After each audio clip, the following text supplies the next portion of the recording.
थोड़ा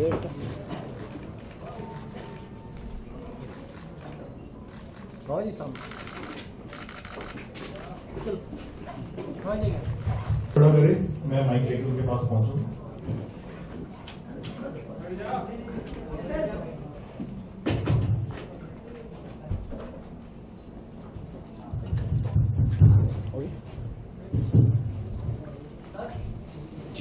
जाएं। पहला सवाल है कि बाबा आपने हालिया कौन सी फिल्म देखी थी और उसमें क्या बात अच्छी लगी आपको? हमने अभी कोई फिल्म नहीं देखी बेटा। 1984 में एक फिल्म देखी थी और उसकी कहानी ये थी कि हम 32 नेशनल गेम खेलते हैं और बहुत से नौजवान जो हमारे साथ गेम खेलते थे तो वो नशा करते थे, तो हमने उससे बहुत बार कहा नशा छोड़ दो, तो कहने लगे एक दिन टूर्नामेंट था गंगानगर, श्री गंगानगर राजस्थान का एक जिला है, तो वहां पे और वो कहने लगे आप हमारे साथ फिल्म देखो, हम गुरु जी के पास जाके नशा छोड़ देंगे। तो उस टाइम एक फिल्म देखी थी, अभी और कोई फिल्म नहीं देखी। अभी तक आपको एक संत के रूप में देखा जा रहा था, मगर आप अभी एक संत से एक एक्शन हीरो बन रहे हो, कैसे लग रहा है? जो आपके अनुयायी है वो क्या फील कर रहे हैं? हमें ऐसा कुछ अपने आप में ऐसा कुछ लग नहीं रहा, जैसे आप बोल रहे हैं वो हो रहा है, इसमें भी कोई दो राय नहीं। तो लेकिन जितने भी लोग हैं, यूथ है, बुजुर्ग हैं, बच्चे हैं, जैसे पहले मिलते थे वैसे ही मिलते हैं, क्योंकि हमने तीनों चीजों का तालमेल बिठाया है। हमारी दिनचर्या ये रहती थी, सुबह 2 घंटे कोई बीमार, नशा छोड़ने वाला, दूर दराज से जो भी आते थे वहां बैठते थे, या कोई टेंशन में है, कैसे आप टेंशन दूर कर सकते हैं, बैड हैबिट चेंज कर सकते हैं, सुबह 2 घंटे शाम को।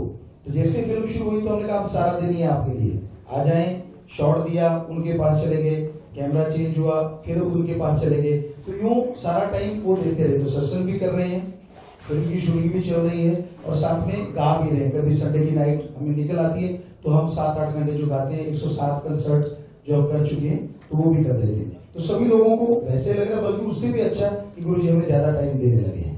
जी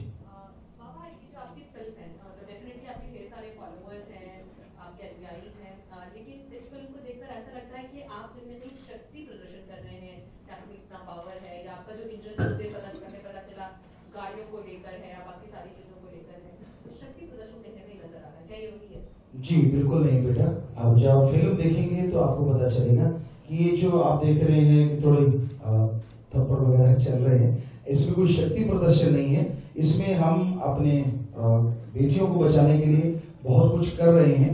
वो लोग हम पे अटैक किए जा रहे हैं, हम उनको रोकते हैं, हाथ जोड़ते हैं, फिर आत्मरक्षा हर किसी का अधिकार है। तो हम दुनिया को बताना चाहते हैं कि बेटियां अबला नहीं सबला हैं और इनके लिए समाज के नौजवान आगे आए। तो वो चीज हम लेके चले और कोई शक्ति प्रदर्शन नहीं है। पूरी फिल्म में समाज सुधारने के लिए हमने स्टंट किए हैं और ये सब ईश्वर की कृपा से ही संभव हो पाया। माइक लेने बेटा, ताकि वो सवाल रिपीट ना हो। कोई बात नहीं बेटा, कि सभी को सवाल सुन जाएगा। जी गुरुजी, पहले इसकी जो रिलीज की तारीख आई थी 23 तारीख, तो 23 को ही ये समझा जाए क्या आप कोई फाइनल तारीख आज आप ऐलान कर रहे हैं? जी ऐसी कोई तारीख तय नहीं की गई, लेकिन हमारे गुरु जी हैं जिन्होंने हमें गुरुगद्दी पे बिठाया, शास्त्राम जी महाराज, तो उनका भंडारा होता है 24, 25, 26 तारीख, तो 4 दिन तो रिलीज का कोई मतलब ही नहीं है। उसके बाद रिलीज जरूर की जाएगी। तो ये अभी हम लोगों ने मीटिंग की है कि उसके बाद का कोई भी 27 तक संभव नहीं है। वहां एक ही दिन में 2.5 करोड़ लोग आए थे पिछली बार, दूर दराज से, पूरे देश से, कि हम नशा छुड़ाते हैं, सबको पता है, और बीमारी में कैसे आत्मबल बढ़ाया जाए ताकि जो आम दवा है वो भी ज्यादा काम कर जाए, ये लोगों को हम बताते हैं। इसलिए उन समय में तो हम बहुत बिजी हैं। उसके बाद का कोई दिन जैसा कंपनी चाहेगी सब लोग मिलकर आपको बताएंगे। हाँ, इससे पहले नहीं संभव। एक और सवाल, पंजाब में जिस तरह से बैन की गई है फिल्म को, आप वहाँ पे रिलीज कराने की कोशिश होगी और जिस तरह से विरोध हो रहा है हर जगह पे, किस तरह आप रिलीज करेंगे इस फिल्म को? जी हर जगह तो विरोध नहीं हो रहा, चंद लोग हैं जो अलग अलग, जैसे आपने पंजाब का बोला है, तो जब ये फिल्म रिलीज भी नहीं हुई थी, कंप्लीट हो गई थी, तो तब भी कुछ लोगों ने उठाया था। तो पंजाब के सीएम साहब ने तब बोला था कि अगर सेंसर बोर्ड पास कर देता है तो हम, वो जाने लोग हैं, हम क्यों रोकेंगे। तो हमें लगता है उन्हें कोई रिपोर्ट दी गई कि नहीं जी ये ठीक नहीं है, तो हमें लगता है जब वो और स्टेटों में देखेंगे इसमें ऐसा कुछ है ही नहीं, ना धर्म के ऊपर कुछ है, ना जात पात के ऊपर कुछ है, हम तो ड्रग के ऊपर ही सब चीजें लेके आ रहे हैं या वेश्यावृत्ति रोकने के लिए चीजें लेके आ रहे हैं। तो जब वो देखेंगे हमें लगता है फिर से हरी झंडी दे देंगे, हमें ये उम्मीद है। बाबा किन तस्वीरों में किन सीन में सेंसर बोर्ड को ऐतराज था? बहुत सारे लोग हैं जो अभी भी नहीं जानते कि ऐतराज क्यों था सेंसर बोर्ड को और किन किन सीन में। जी बेटा, जैसे आपने पूछा, सबसे पहले सेंसर बोर्ड में, क्योंकि हमें तो कोई ताल्लुक इनसे कभी मिले नहीं थे, तो जो कंपनी के लोग थे, वकील सज्जन थे, वो आए हुए थे, डायरेक्टर साहब आए हुए थे। तो सबसे पहले जो सेंसर बोर्ड ने देखा, उन्होंने बोला हमारे समझ में नहीं आ रही पिक्चर। हमें जो बोला उन्होंने, गुरुजी वो कह रहे हैं हमारी समझ में नहीं आ रही, इसलिए मैं आगे रेफर कर रही हूँ। तो आगे उन्होंने भी बोला कि हमारे भी समझ में नहीं आ रही, हम तो हायर रैंक के पास भेज रहे हैं, ट्रिब्यूनल जो आप कहते हैं, तो उन्होंने उनके पास भेजा।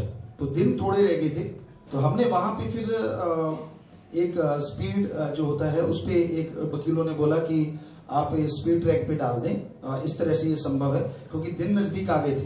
ये फिर फैसला जल्दी हो जाता है, वकीलों ने बताया, तो कंपनी वालों ने वैसे ही वो सब कुछ किया, तो वो फैसला आ गया और हमें सर्टिफिकेट मिला। तो और इसमें जो रोका गया, उन्होंने एक शब्द रोका है, एक लाइन म्यूट करने को है या उसको चेंज करने को बोला है, और आगे पीछे एक एक मिनट का जो ऑलरेडी लिखना था उसमें कुछ उन्होंने लिखवाया है, तो वो चीजें की गई और इसमें कोई चीज नहीं की गई। आमतौर पे जब ट्यूबवेल पर फिल्म जाती है तो 1 महीना का समय लगता है आमतौर पर, लेकिन इस समय पहली बार ऐसा हुआ कि 24 घंटे में उन्होंने फैसला लिया था। इस बात को भी सवाल उठाया गया। जी बेटा, वही हमने आपको बोला कि फास्ट ट्रैक पे उसको डाला गया। जो वकीलों ने, वहां दिल्ली के वकील थे, हाई कोर्ट के या जो भी कंपनी ने किए, उन्होंने बोला नहीं, ऐसा नहीं होता कि अगर फिल्म रिलीज होने वाली है उससे पहले आप अगर ये ऑर्डर की कॉपी, ये चीजें लगा देंगे, एप्लीकेशन लगा देंगे कि हमारा हाई स्पीड पे सुना जाए, तो ये संभव है, ये पॉसिबल है, कानून में ये प्रावधान है, तो उसके अकॉर्डिंग लगाया गया और वो फैसला है। अच्छा गुरुजी, जहाँ पर बात की जाए, धर्म जो है वो बहुत सेंसिटिव होता है खासतौर पर हमारे भारत देश में, और कुछ दिनों पहले ही पीके फिल्म आई थी जिसके बाद ढेर सारी कंट्रोवर्सीज, ढेर सारे बवाल हुए। आपको लगता है कि आपकी फिल्म को उसका खामियाजा भुगतना पड़ रहा है? नहीं, हमें ये लगता नहीं है। वो क्या उन्होंने कैसे किया, क्योंकि हमने फिल्म देखी नहीं है। हाँ, हम ये आपको दावे से कहते हैं, क्योंकि हमें झूठ कैसे बोल सकते, कल को आपके सामने फिल्म आएगी तो उसमें किसी धर्म को टच नहीं किया गया, किसी जात पात ऊंच नीच को टच नहीं किया गया, बल्कि हमने जो बुराइयां हैं समाज में उनको निकालने के लिए ही सारी बातें की हैं, और वो स्टंट के द्वारा कर्मयोगी बन के किया है। बाबा यहाँ। जी बेटा। बाबा, अपीलेट ट्राइब्यूनल ने तो फिल्म को क्लियर की थी, जबकि सीबीएफसी ने उसको रिजेक्ट की थी, और वो डिसीजन आने के बाद सीबीएफसी के 12 मेंबर ने रिजाइन कर चुके थे। तो क्या कहना चाहेंगे उनको? बेटा, हमें इन मेंबरों का कुछ पता नहीं, लेकिन जो हमने सुना, पहले उन्होंने बोला कि ये फिल्म की वजह से इस्तीफा दे रहे हैं, फिर उन्होंने बोला नहीं जी ये तो भ्रष्टाचार है इसलिए इस्तीफा दे रहे हैं, फिर उन्होंने बोला सरकार इसमें कुछ कर रही है इसलिए इस्तीफा दे रहे हैं, और लास्ट में उन्होंने मुद्दा कुछ और ही निकाला है कि हमारे 8 पॉइंट है इसकी वजह से दे रहे हैं, जिसमें फिल्मों का कोई नामो निशान नहीं है। तो जो लोग ऐसे ऐसे बदल रहे हैं, पता नहीं उनकी क्या सोच है। हमारे ख्याल से हम एक बात कहा करते हैं, तो सीधी सादी बात जानते हैं, हमें इन चीजों का नहीं पता, लेकिन जो हम एक सीधी सी बात रखते हैं कि अगर डिस्ट्रिक्ट कोर्ट के जज साहबान कोई फैसला करते हैं तो हाई कोर्ट में चैलेंज होता है, हाई कोर्ट के जज साहबान कोई फैसला करते हैं तो सुप्रीम कोर्ट में चैलेंज होता है, और सुप्रीम कोर्ट के जज साहबान उनके फैसले को अगर बदल दें तो नीचे वाले जितने जज साहबान होते हैं उनका सत्कार करते हैं कि भाई ठीक है, जैसा कुछ भी कर सकते हैं। पहली बार हमने देखा अपने देश में कि जिन लोगों ने आगे अपने हायर लोगों को भेजा है वही उन पे उंगली उठा रहे हैं। इसका मतलब कि उन्होंने जो किया वो सही है और जो हायर रैंक वालों ने किया वो गलत है। बड़ा अजीब लग रहा है, ये क्या है, शायद कहीं उनमें ही तो कुछ ऐसा हो गया कि जो चीज उनको होने वाली थी वो नहीं हुई, अगर उनके हक में होता तो वो चीज हो जाती। क्या थी वो चीज, वो आप लोग निकलवा सकते हैं, हमें तो कुछ पता नहीं। जी बेटा, अगर फिल्म रिलीज हो जाती है और उसके बाद कोई विवाद खड़ा होता है तो क्या इसकी रिस्पॉन्सिबिलिटी आप लेंगे? क्या इसके लिए आप पहले से प्रिपेयर हो? बेटा, ऐसा कुछ उसमें फिल्म में है ही नहीं, ऐसा कोई कि उसका कोई विवाद उठाए, उसको धर्म पे, कोई जात पे, किसी ऊंच नीच पे, ऐसा कुछ भी नहीं है। देखिए, फिल्म बिना देखे लोगों ने विवाद खड़ा कर दिया, अब इसकी हम रिस्पॉन्सिबिलिटी कैसे ले लें? अभी फिल्म देखी नहीं है, हर कोई नहीं ये है उसमें वो है, लिफाफा खोला नहीं, मजमून पहले पता है, हैरानी की बात है। तो बाद में अब तो सेंसर बोर्ड ने उसको अगर पास कर दिया, हमें ऑर्डर दे दिया है, तो इसका मतलब सेंसर बोर्ड ने सारा देख लिया, उनको 100% सही लगा है, तो हम ये कैसे कह सकते हैं उसमें कुछ गलत। बाबा, इन विवादों को आप कैसे ले रहे हैं? बड़ा पॉजिटिव ले रहे होंगे, क्योंकि जिस दिन भी मतलब आपकी फिल्म का नाम आता है, कोई इस्तीफा देता है, फिर अखबारों में सुर्खियां बनती है, तो क्या ये पॉजिटिव है आपके लिए? फिल्म की पब्लिसिटी हुई कहीं ना कहीं बिना आपके कुछ किए?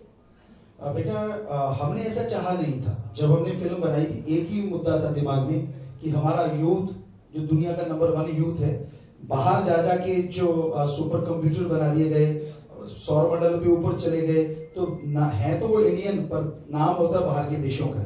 क्यों ना हमारे युवक को, हमारे यूथ को इतना मजबूत बना दें कि हमारे देश को इतना ऊंचा ले जाएं, ये देश फिर से पूरी दुनिया का गुरु देश बन जाए। हम ये मुद्दा लेके चले थे।